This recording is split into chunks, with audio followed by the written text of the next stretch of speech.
bienvenue à tous. Je remercie les organisateurs du congrès pour l'invitation. Je salue toutes les personnes présentes, les autorités civiles, religieuses. J'interviens par vidéo car il ne m'a pas été possible de participer à votre rencontre.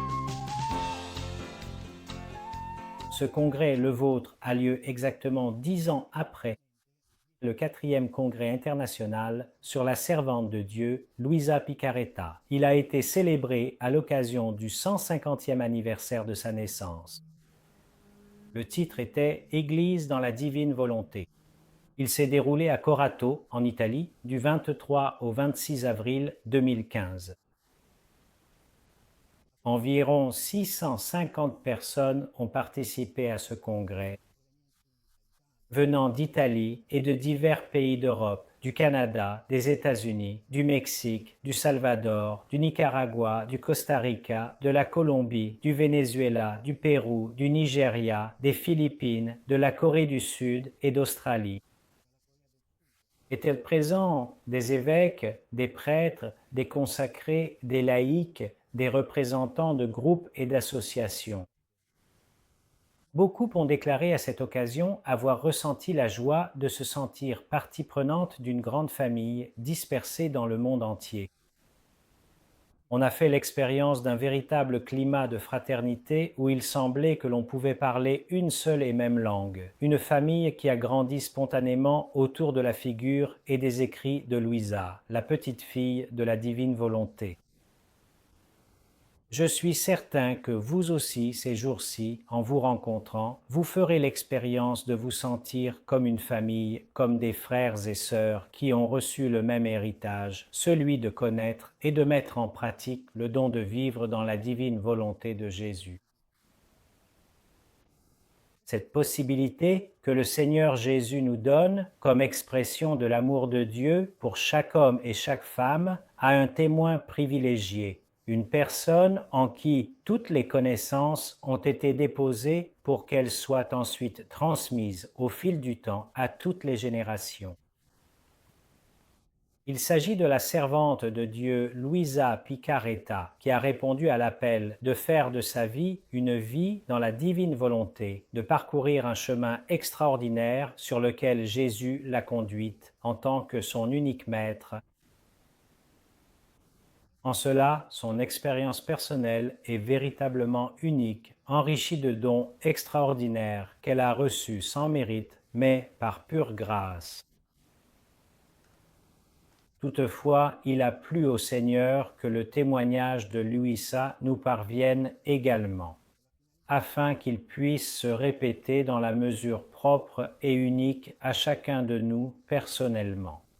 Sa propre expérience, c'est-à-dire de pouvoir vivre dans sa sainte et divine volonté. Le don est gratuit, comme il le fut pour Luisa.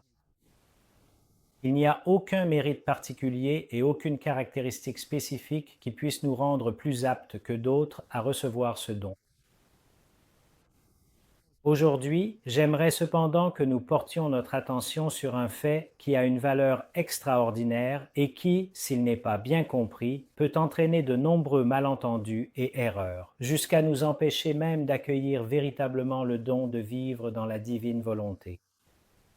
Le fait est le suivant, le don nous parvient par les mains de l'Église, c'est-à-dire par son intermédiaire. L'Église est la médiatrice du don, car elle se place entre nous et Jésus comme un pont sûr. Cette médiation de l'Église, à y regarder de plus près, est propre à sa nature même.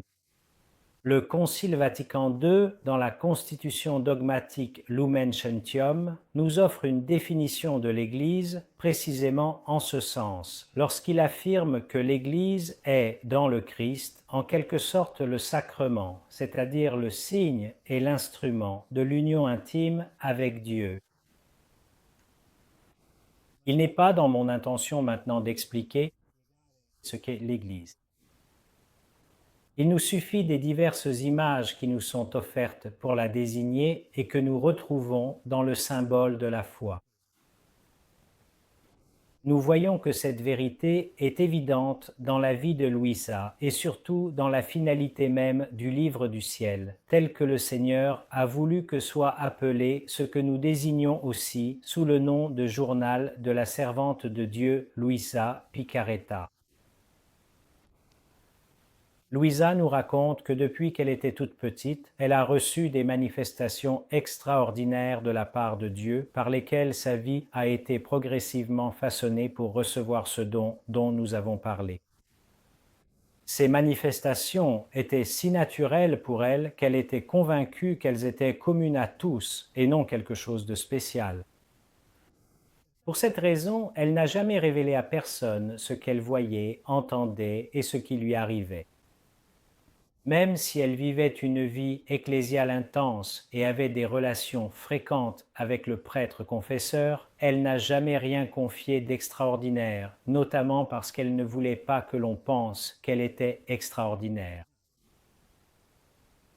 Mais tout change à un certain moment de sa vie. À l'âge de 17 ans, elle est subitement frappée d'un état soudain de rigidité de son corps, qui, cette fois, devient visible pour tous.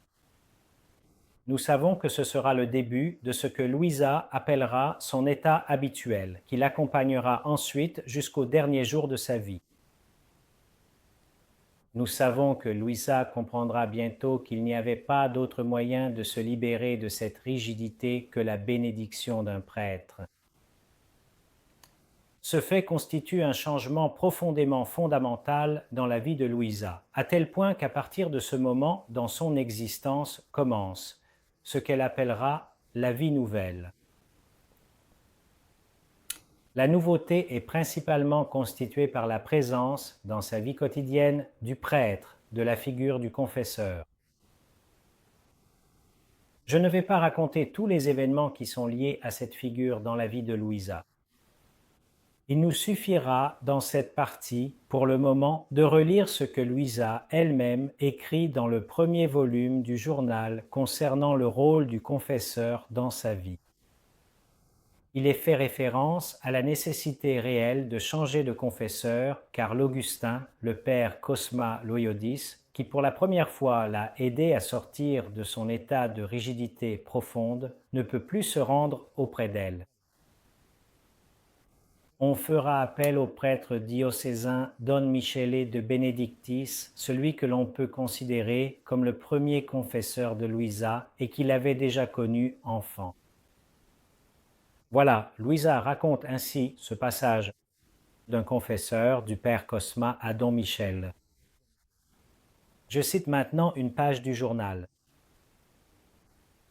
Alors, me trouvant avec le nouveau confesseur, je commençais peu à peu à ouvrir mon fort intérieur. Le Seigneur m'a souvent ordonné, à plusieurs reprises, de révéler au confesseur tout ce qu'il me disait, et lorsque je ne le faisais pas, le Seigneur me reprenait alors, me réprimandait sévèrement. Parfois, il allait même jusqu'à me dire que si je ne le faisais pas, il ne viendrait plus, il ne se manifesterait plus à moi. Ceci est pour moi la peine la plus amère. Toutes les autres peines, comparées à celle-ci, ne me semblent être que des fétus de paille. C'est pourquoi la crainte qu'il ne vienne vraiment plus était telle que je faisais tout mon possible pour révéler mon fort intérieur.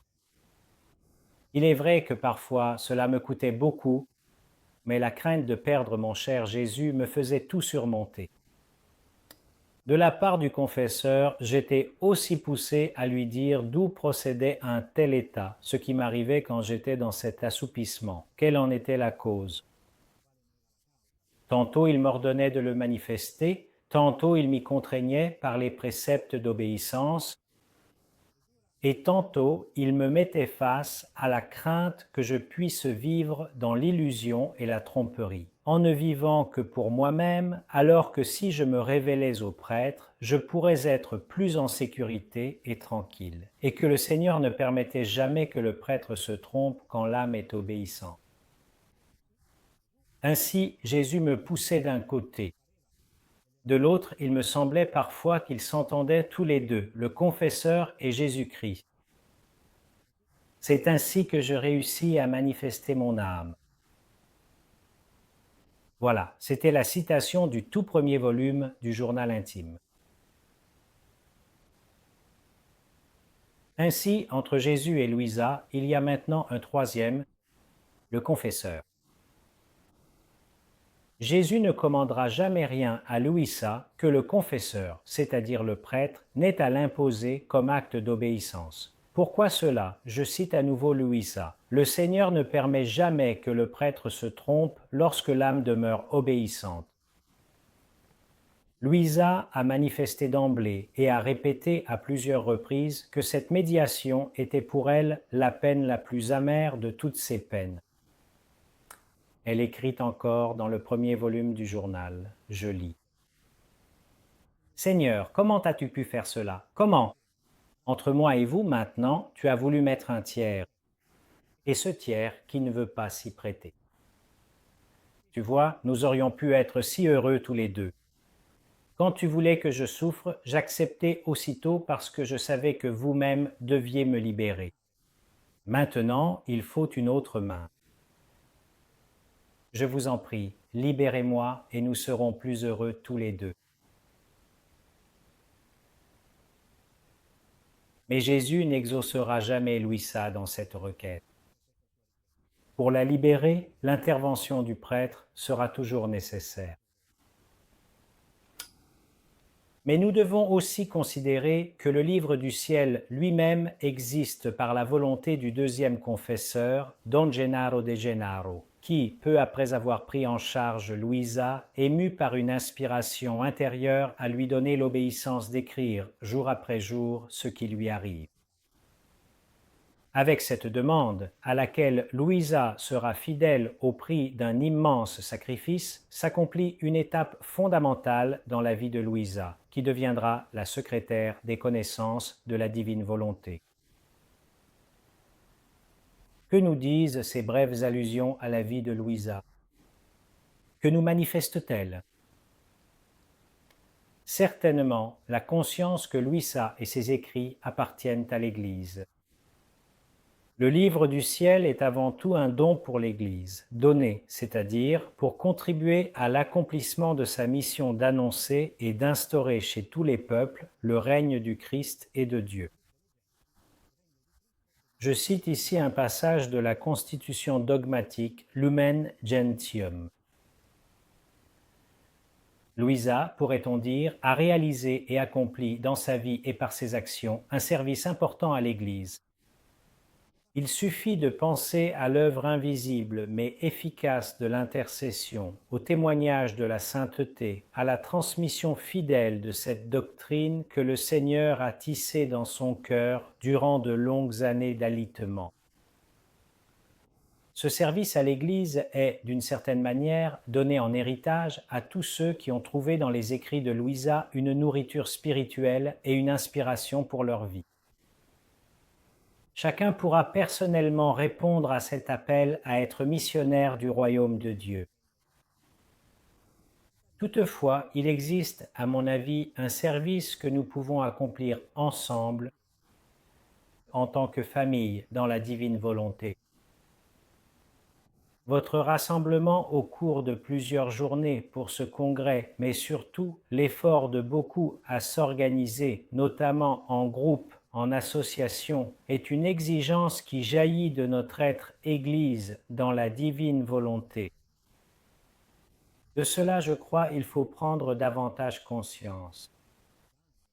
Depuis des années, nos évêques nous invitent à resserrer les liens de la communion ecclésiale, à ne pas nous concevoir comme des monades en dehors ou, dans quelques rares cas, contre l'Église. Ils nous invitent à cultiver notre unité, car nous faisons partie de l'Église qui est une. Nous confier à l'assistance maternelle de l'Église qui nous aide à interpréter correctement la doctrine céleste gardée dans le livre du ciel.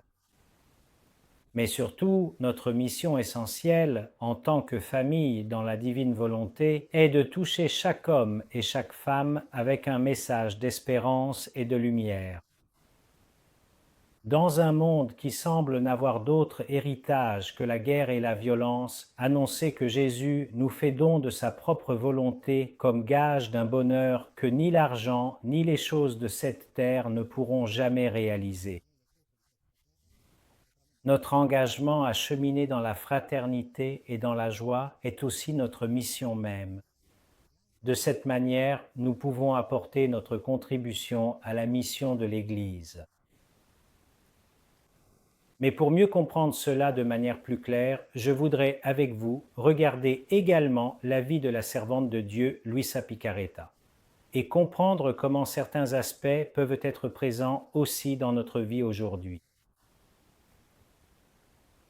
Comme Luisa, nous pouvons annoncer la miséricorde de Dieu en vivant dans la divine volonté de Jésus. Toute l'histoire de Luisa resplendit dans la référence constante à l'amour de Dieu, exprimé avant tout dans l'immersion progressive dans la passion de notre Seigneur Jésus. Pour elle, la méditation quotidienne du don de sa vie avec l'incarnation, la mort et la résurrection a été une école de miséricorde. Elle a appris dans cette salle ce que signifie être l'objet d'une immense prédilection de la part de Dieu et comment il est possible d'y répondre par le don total du cœur. Elle a appris, en demeurant dans l'atelier de Nazareth, comment chaque acte humain de Jésus a donné une valeur infinie à la vie ordinaire de tous les hommes et de toutes les femmes, et comment la Sainte Famille a rempli d'amour céleste chaque relation affective.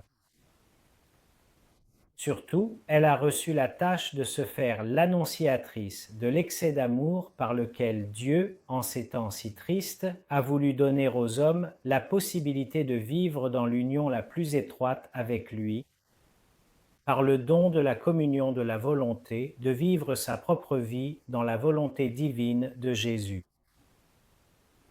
De cela, Luisa a été faite missionnaire. Avec elle, nous aussi sommes appelés à nous faire les annonciateurs à tous de l'immense don de pouvoir vivre dans la divine volonté en tant que fils et non en tant que serviteurs. Nombreux sont les hommes et les femmes de notre temps qui se sentent loin de Dieu, qui attendent de pouvoir le rencontrer, qui n'ont pas la lumière pour pouvoir jouir pleinement du don de la vie. Reconnaître et proclamer tout ce que Dieu a fait pour chaque homme, à chaque instant, en le créant, en le sauvant et en le sanctifiant, c'est l'engagement que l'Église attend de nous. Encore, comme Luisa, nous pouvons nous offrir nous-mêmes pour intercéder pour tous. La prière des tours. Si Dieu a placé dans la vie de Luisa un trésor extraordinaire, celui-ci n'est pas resté infructueux, car jamais elle n'a caché le talent qu'elle a reçu. Elle a répondu avec générosité à l'amour de Dieu, non seulement pour elle-même, mais en Jésus, et comme Jésus, elle s'est offerte totalement pour tous. Son alitement total, qui a duré près de 70 ans, en est le signe, et pas seulement cela. Elle s'est offerte en victime en union avec Jésus, l'agneau pascal. Complètement unie à la volonté de Jésus et stable dans une fusion d'amour, elle a prié au nom de tous les hommes et de toutes les créatures, pour donner au Père céleste la gloire que tous devraient lui rendre. À cette prière d'intercession de la Vierge Marie, des saints, l'Église nous appelle aussi, très chers, avec cette méthode caractéristique des tours que Luisa a pratiquée et enseignée.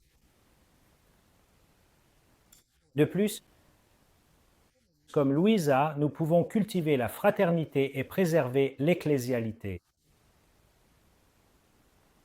Autour de Luisa, déjà à son époque, une famille proche et soudée se formait petit à petit.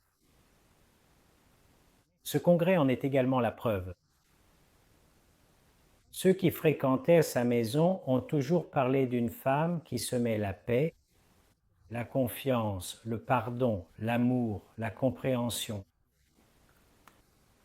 Luisa a vraiment été un pôle d'union. Autour d'elle a visiblement grandi un petit peuple, image du grand peuple qu'est l'Église. Un peuple qui, aujourd'hui encore, grandit et se répand.